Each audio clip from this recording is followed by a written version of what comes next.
Well, Steve, the best laid plans. The weather killed our flight today. It's often the case on the Isle of Man. We get a lot of fog, sea fog, and the dew point and temperature were aligned, so there was no way that was going to lift in time for us to do our actual launch. But of course, it did lift.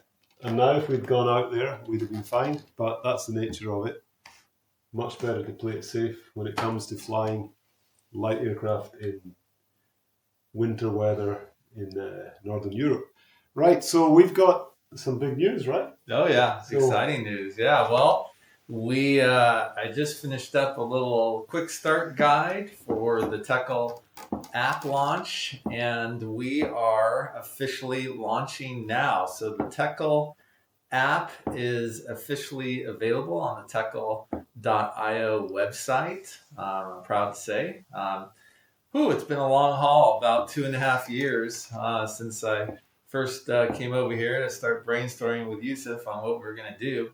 And go ahead, go try it out. We'd love your feedback, your opinions, anything you'd like to offer up. But we think we've done something a little innovative. You know, we've created an app that's running natively on Android, and it's doing a lot behind the scenes.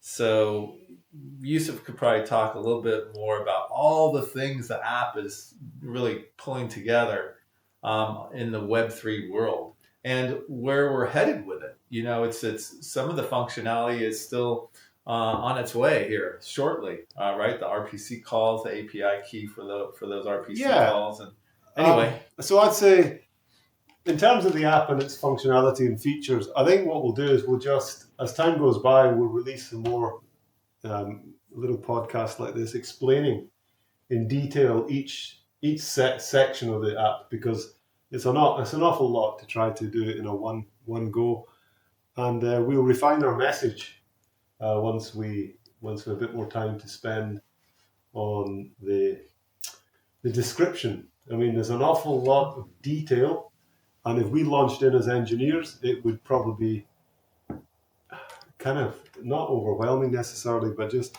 not really very understandable or comprehensible.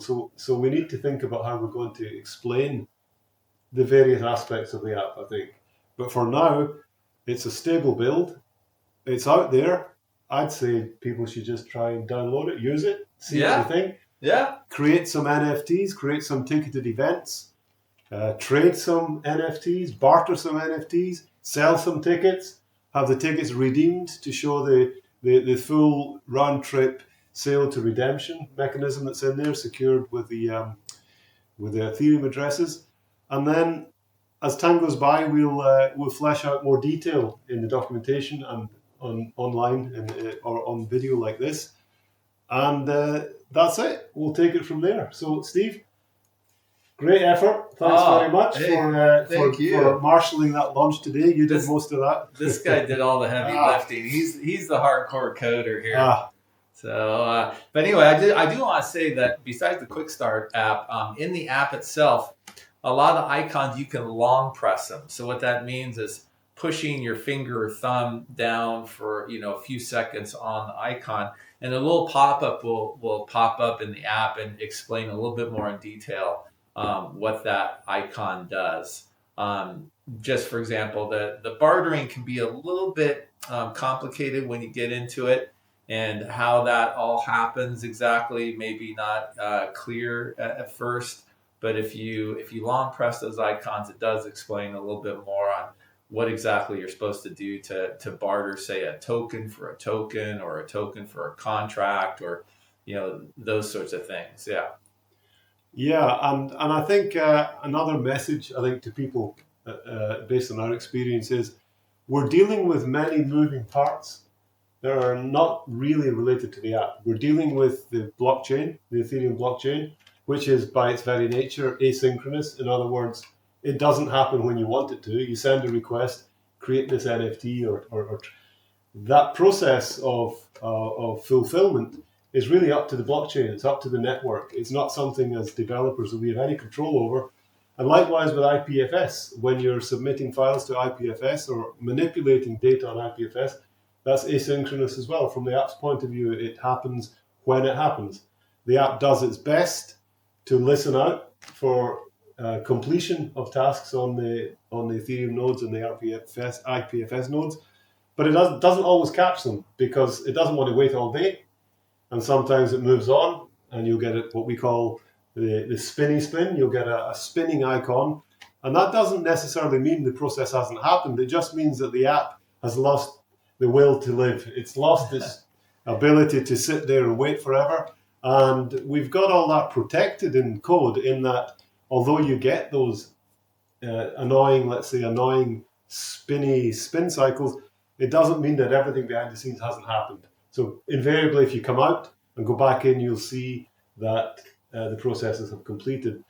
And much more important, I would say, is all the blockchain processes are completely controlled by the blockchain. The app is really the last entity to know what's going on. And so, like we say, our mantra all along, and it's proven to be correct 100% of the time, is the blockchain's never wrong. So that's one of the best things about it. It's this absolute sort of center of truth when it comes to transactions. And so if it happens on the blockchain, it's happened. It's happened, regardless of what the app says. And if it hasn't happened on the blockchain, it hasn't happened, regardless of what the app says. Yep. And likewise with IPFS. Those are robust. IPFS on the Ethereum blockchain are robust pieces of decentralized infrastructure and software that we rely on completely. And I have to say, so far it's been interesting but enjoyable working with those technologies, because they're quite different compared to traditional. My background, or one of my backgrounds, is enterprise software development for financial services. We did an awful lot of software as a service type solutions, cloud hosted solutions for big banks and insurance companies and governments. And there, the programming was more traditional. It was tricky, complex, but it was traditional.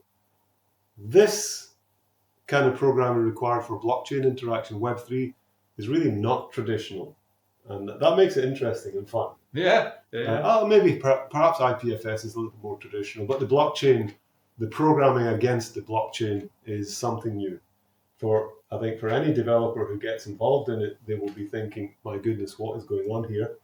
And then they'll have many eureka moments and think, this is incredible.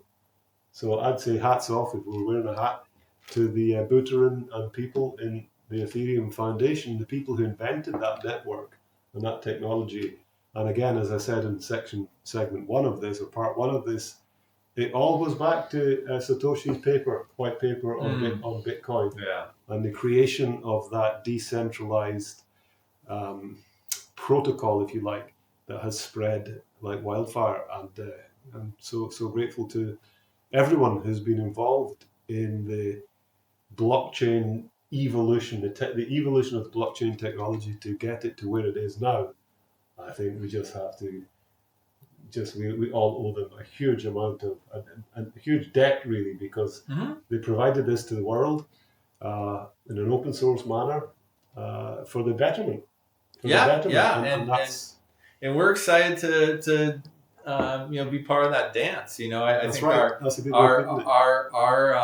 our app is doing its best job right now to dance with the Ethereum blockchain and IPFS.